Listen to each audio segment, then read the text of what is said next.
الفيديو ده مختلف ومتعب عليه جامد لان اول مرة قررت اعمل تعاون خطير مع يوتيوبر تاني، وتحدي النهاردة هيكون في مونتاج. احنا الاتنين هنشتغل بنفس التطبيق ونفس الادوات، وكل واحد فينا مطلوب يطلع فيديو اقوى من التاني. طبعا انتوا عارفين ان انا اقوى ممنتج على لايت موشن. انا عملت ايه؟ لكن معايا النهارده ملهم، واحد من اقوى الممنتجين بعدي طبعا، وشغله دايما مميز ومختلف. فياريت من دلوقتي قبل ما نبدا تحط لايك واشتراك في القناه، وكمان تنزل تشترك في قناه ملهم، لان التحدي ده مش عادي، ده تحدي حياه او موت.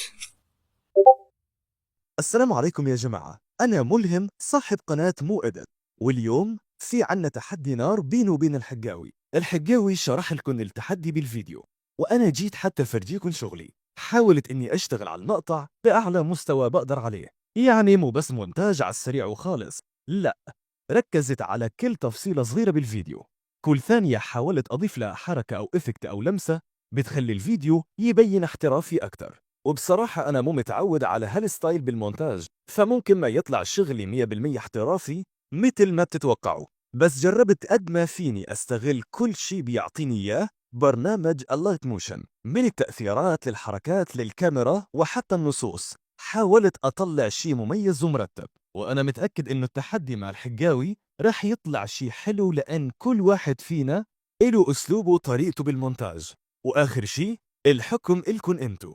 اكتبوا بالتعليقات مين شغله عجبكن أكتر ومين شغله احترافي أكتر. وبالأخير بشكر الحجاوي على الاستضافة بالفيديو الجميل هاد. وبس، هذا الفيديو يلي أنا منتجته. صديقي الجميل، من أغرب الأشياء اللي نعيشها في زمننا الحالي هي أننا في هذه الأيام نعيش حياة أفضل بكثير من أجدادنا والأزمنة والعصور السابقة. والأغرب أننا مصابين بالاكتئاب والاعتلالات النفسية والاضطرابات النفسية والأحزان أكثر منهم. والأهم من هذا كله أننا فقدنا جزء كبير ولا نزال نفقد الصلابة الذهنية.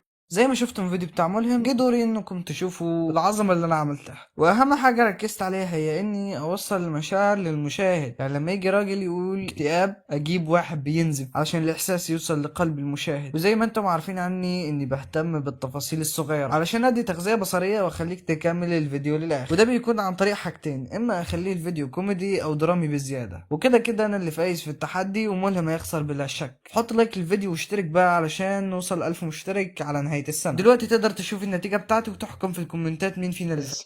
صديقي الجميل، من أغرب الأشياء اللي نعيشها في زمننا الحالي هي أننا في هذه الأيام نعيش حياة أفضل بكثير من أجدادنا. والأغرب أننا مصابين بالاكتئاب والاعتلالات النفسية والاضطرابات النفسية والأحزان أكثر منهم. والأهم من هذا كله أننا فقدنا جزء كبير ولا نزال نفقد الصلابة الذهنية. وده كان فيديو النهاردة. حط لايك واشترك في القناة لو عجبك، وهتشوفوا فيديوهات أجمل بكتير وأجمد الفترة الجاية. لو الفيديو ده عجبكم وجاب 50 لايك هتعاون مع يوتيوبر جديد انتم تختاروا بنفسكم.